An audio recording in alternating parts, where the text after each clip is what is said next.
So, Rashid, before you shoot off, we are doing all the things that Rashid told you about over there, and we're doing it now. We're doing innovation, we've got a trust framework, we are building things, and we're doing it in Leeds. We'd like you to join us. So, ODI Leeds. We are one of 30 nodes in 22 countries.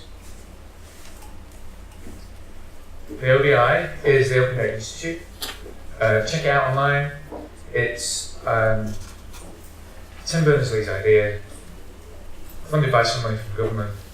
One of the only programs that went across the coalition government, and we are doing what ODI HQ does with loads of money in Leeds with no money. So today I'm going to talk about what we've been up to. So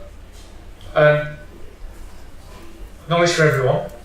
It's for everyone, and it's all about the future of work, the future of business, the future. We're all seeing that smashing into all of our industries and how we develop. Most of us now work probably in open plan offices. We may collaborate using collaboration tools, and as well as the concept of open data, which I'll talk about. We all need to get used to generation open and dealing with things in a more open fashion. And you can see how difficult IBM is struggling with that, because it's very difficult for them to articulate how they're going to deal with these massive problems. So, open data. Put it simply, it's data that anyone can access, use, and share. Really easy to say, quite difficult to do.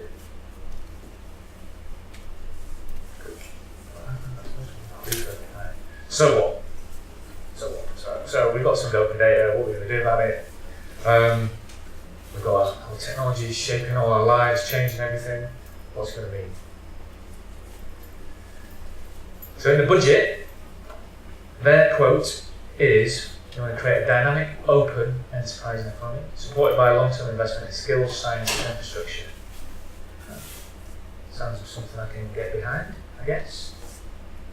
And also describes what we've been doing in Leeds for the last 2 years, and what the Open Data Institute's been doing, and what the nodes have been doing in 22 countries. But what does that mean on the ground in Leeds and the city region for us?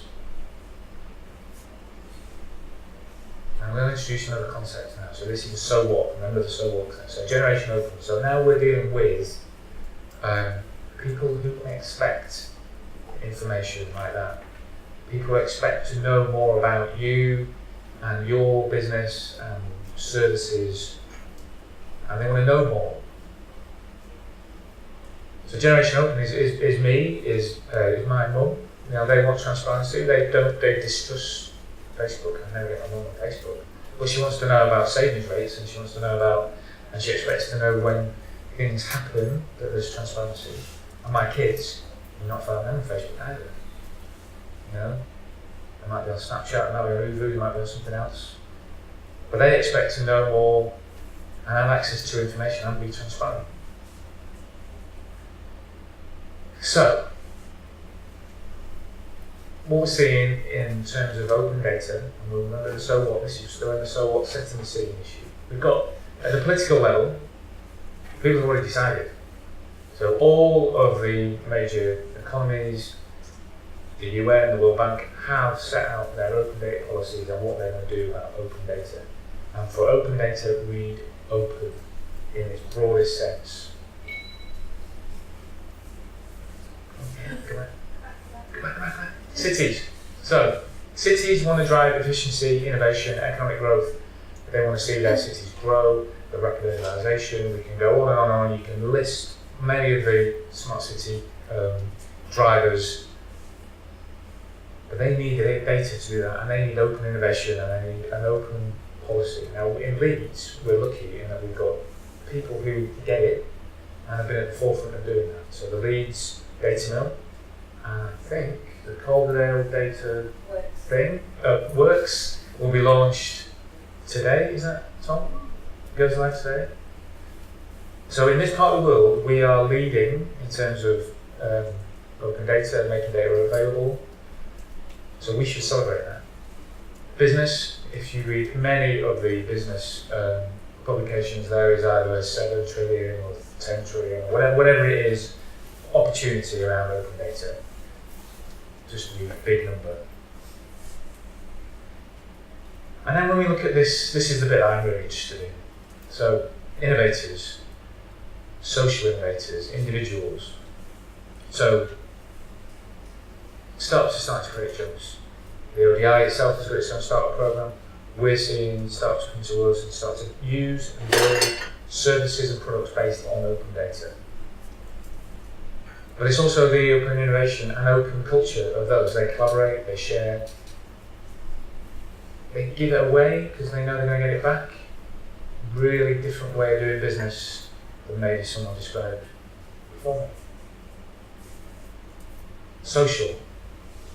So, these innovators probably want to do something for their place, for their community. They might be one and the same thing at the same time, but social innovators are using data for good for their cities. And individuals who are just interested. So the guy that responded to Bashir's tweet, people doing really interesting things, engaging, people want to do stuff. Most people are helpful and friendly. Remember that. Most people don't fear things, most people aren't scared all of the time. Most people want to help out if they can. And Giles did a really interesting thing about businesses in Hebden Bridge. Put it out there. It helps us inform some of the work we've done in Leeds. Fascinating. Okay, so, and this is what I'm getting to really. So it's not about data. And it's not just about the nature and products of business. It's a real cultural shift to an open society. And remember that, it's a massive cultural shift. So I've been involved in this for a few years.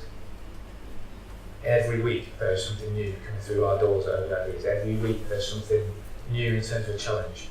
It's accelerating and it's changing the way we do things. The next thing I want you to think about is network thinking. So, I'm sure any of you worked in large organisations or talk about silos and got to think about it. People now operate like that. I operate like that. I'm on Twitter, I'm connected to many different people. I'm in work, I'm connected to different people. I'm doing projects that involve many different organisations.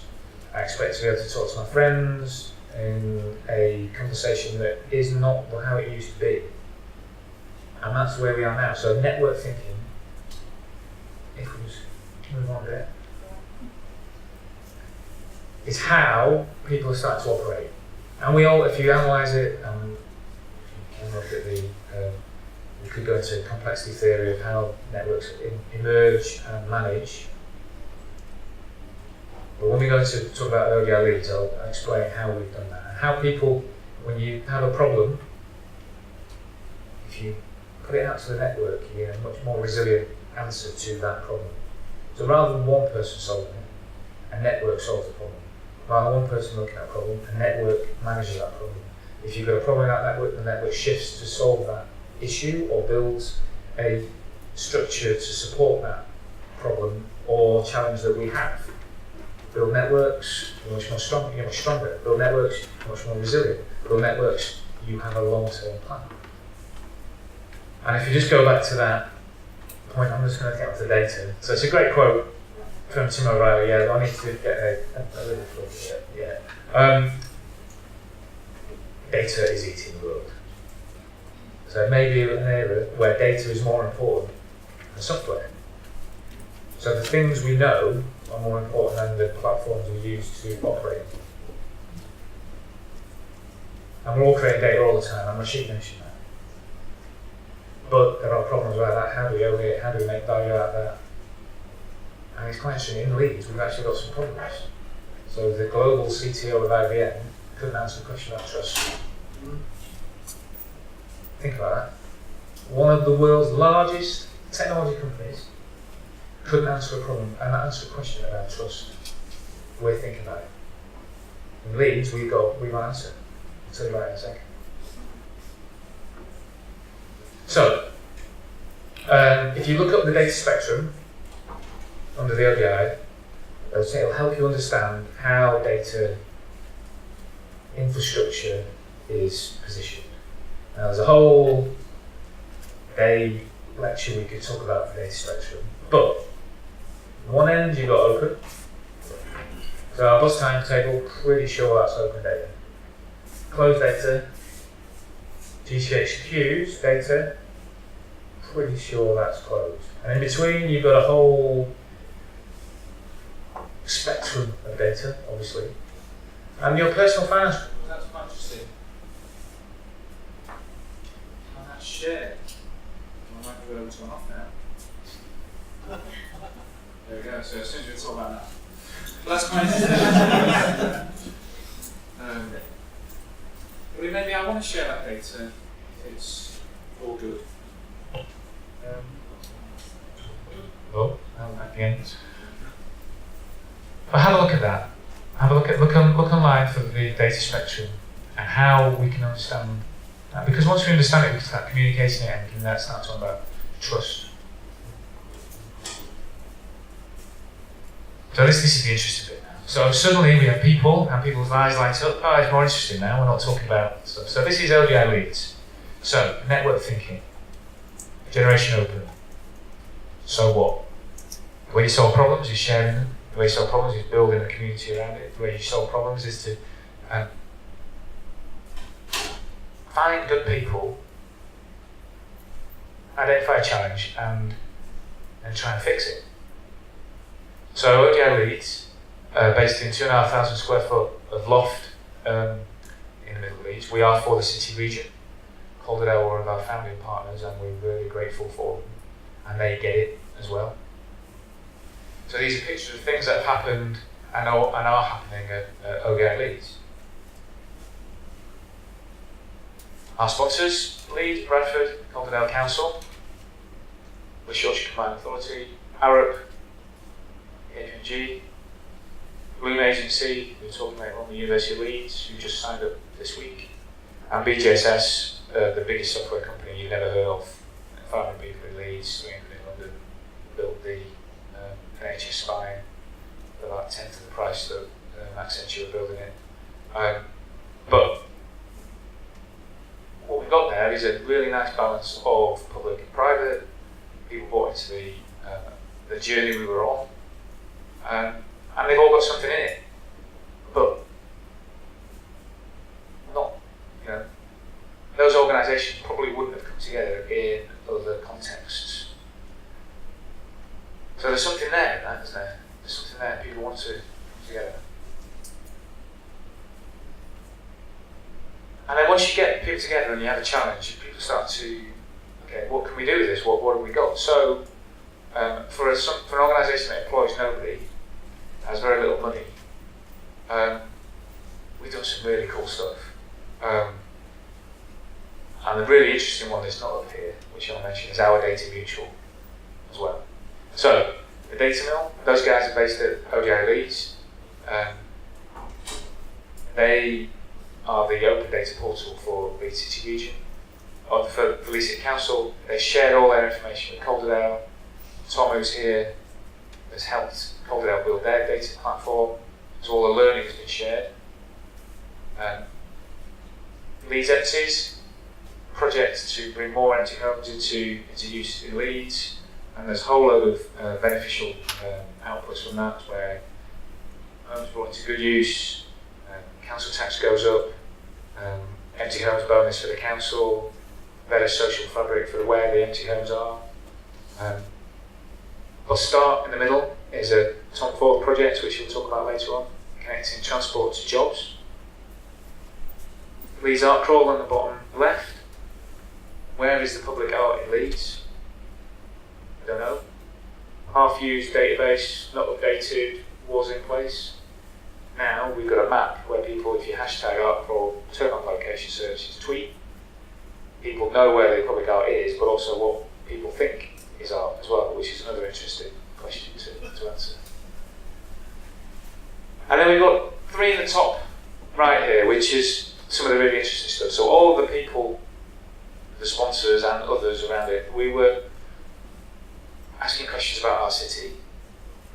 And 3 things have emerged out of ODI Leeds, which I don't think, well, these are the questions that, actually, the questions you don't know you were asking before you asked them. In the middle is Leeds Data City. So, how do you create a way in which people answer questions, align interest, and create a sustainable business model? We think we've got an answer to that, which is Leeds Data City or datacity.org. Look that up. So that's a not-for-profit company, membership-based, solving problems for a city, sharing that data back, reinvesting its profits if it makes a profit or its services for the benefit of a place, but using technology and data to solve our problems because we can. We're using network thinking, we're using open, and that launches its first product, which is on the right, which is the Leeds Digital Asset Register. That was launched last Friday, and Alex Craven of Bloom Agency is going to talk about that, I think, just before lunch. But that comes out of a question that was asked of the city in a number of workshops that we held around what does health and well-being mean for a city, and how does data help that? The first question always is, what do we know? How do we know what we've got? What are our assets? The usual response in the public sector is to commission a report, commission consultants. We will ask someone to do some interviews. Maybe 6 months later we'll get a report. The data we have in there is probably owned by the consultants, and there's some sort of royalty-free license given. So how do we do that in an always-on fashion, quickly? And that's the challenge that was set to us. We've done that by creating a web service for Leeds, which has mapped the digital businesses. And we've got 3,500, nearly 3,600 there now. We've done that by using open data from from Open Corporates, which is an ODI startup. We've done it through Companies House data. We've looked at LinkedIn feeds. We've basically done what you would normally do in a networked economy that we do now. We've also done some web crawling and also mapped that against sentiment analysis of Twitter. Now that now is up and running and can be updated every month, and we've got a longitudinal view of what changes over time. That data will be shared on the Open Data platform, and all of a sudden we all own the data about our city, and the questions we're going to ask of it are ours that we push. Completely changes the interaction and the speed in which we can make decisions, and also how things might be procured. So that's not been funded by the public sector. It was an idea that we put together. We got a prototype. KPMG said, we like that. We'll give you some money to do the first sprint. Okay, we did that. Got through that hurdle. Leeds City Council said, okay, we like that. We'll match fund. We'll take you to the next sprint. And we built something for the City of Leeds. So then all of that's been built in a matter of months without any procurement, because people saw the value in it, and for not very much money. That, I think, is the future of how we collaborate. That's then going to be a product that comes out of Data City, a not-for-profit, open membership organisation. Anyone can join, anyone can collaborate. If we get that off the ground, and that's probably something that could be sold over and over again, it's not about creating an Angry Birds style financial model for it. It's about how do we create shared value for us and whoever might use it in the future. Leeds City Lab, we didn't know we were doing co-production until Leeds University told us. It's an academic description of places co-producing in the title. However, there's a whole load of research about how you do co-production. We were just finding problems, creating a team, pulling it together, moving on. But it's quite nice because Leeds came and did a whole piece of work, and if you look at Leeds City Lab, we are the best place to do that in Leeds, apparently. We didn't know. But now they've joined, they want to create the Leeds City Lab at the ODI Leeds innovation space, but also with the community we built around it. That, I think, is going to be really interesting over the next few years, because the university is trying to find ways to engage with the community. And usually they've used a top-down method where they maybe create some governance rules, they maybe thought about where they're going to do it, maybe thought about the chief executive they're going to hire, then you go find somebody, and then we'll try and find some problems to solve. What we're doing is find problems first, creating the capacity of the team to deliver it, and then say, right, we're going to do this now. A completely different way of doing things. So, just a couple of slides, and I don't want to steal Alex's thunder too much. So, the data city, we know there are 12 clusters in Leeds because we've looked at the data. We know what people do, and this is deliberately vague, so Alex can talk about it later, but we know what they do and how they describe themselves and what they think they are, rather than applying a sick code or some sort of crazy digital creative moniker to it. I currently work in digital creative, but I'm an environmental scientist by training. We're letting the data speak to us and letting us understand the context before we apply a descriptor of it. This is what we want to do. We're solving our problems using data. We're inventing new ways of working, because technology lets us do that. The question of trust comes up all the time around data. So, how do you do that? Who owns our data? Who does that? Who's operating for me? The banks certainly aren't doing it for us. The financial institutions aren't doing it for us. The big tech companies aren't doing it for us. We have a concept that has been through a proof of market. It's called Our Data Mutual. Check it up online, ourdatamutual.org. It could be the trust framework that all of these bodies are looking for. So if we had our own terms and conditions, and instead of ticking someone else's terms and conditions, and said, no, actually these are my terms, you need to sign up to them. If we had something the size of a bank, whose job it was every day was to protect my data and make the right decisions, if we had a place where I could put my data in there and say, either make me all the money you want and I don't care who sees it, or don't share it ever, never, ever. So I'm at one end, my mum's at the other. If we had someone who allowed us to make those decisions, but was owned by us, massively transformational. But that's been almost there in Leeds. So we've created that idea collaboratively. No one owns it, but there is a coalition of the willing who are getting around it that wants to take that forward. Massively disruptive, as you might guess, but hugely powerful. And technology allows us to do that. So, I'm going to nick some quotes now to finish off. But Mr. Fuller, if you don't know him, look him up, but he designed the geodesic domes, which I used to have one in my garden until it fell apart, and then couldn't afford to put it back together. But a world that works for everyone. So this is a quote that Gavin Starks, the CEO of the ODI HQ, uses a lot. And we need us. And I'd like to leave you just with one final slide.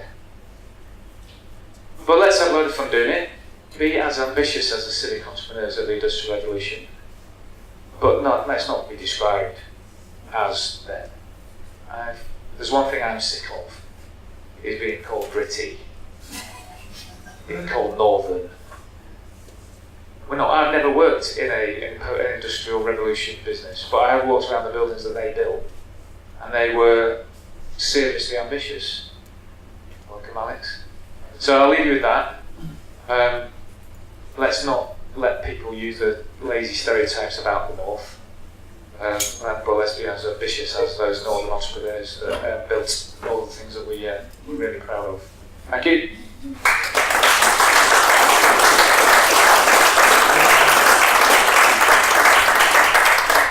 Thank you, Paul. Have we got any questions for Paul before he takes a seat? Gentleman here. Hey.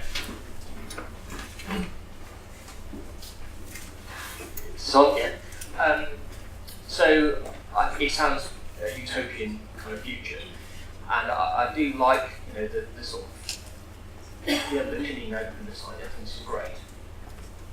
What I still can't get my head around is the underlying economics, and whether what's the it's great to have people doing great thinking in the short term, basically for free, but surely all these other people have got day jobs where they're actually paying their mortgages. I'm trying to work out where the end game economics are, because I don't want to do this stuff for free, but actually I'm going to go do a day job. Yeah, no, I completely get that. So how were you thinking that was going to play out? Because I understand you play it out and it comes back.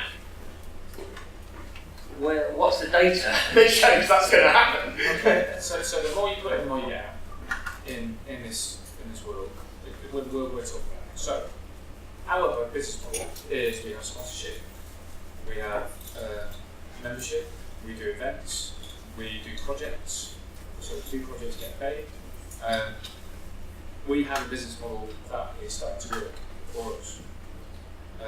If we find projects and we give the opportunity for people to come along, we only ask for people to give something away for free for a very, very small amount of input. But when they do, we give them great food. The Wi-Fi always works.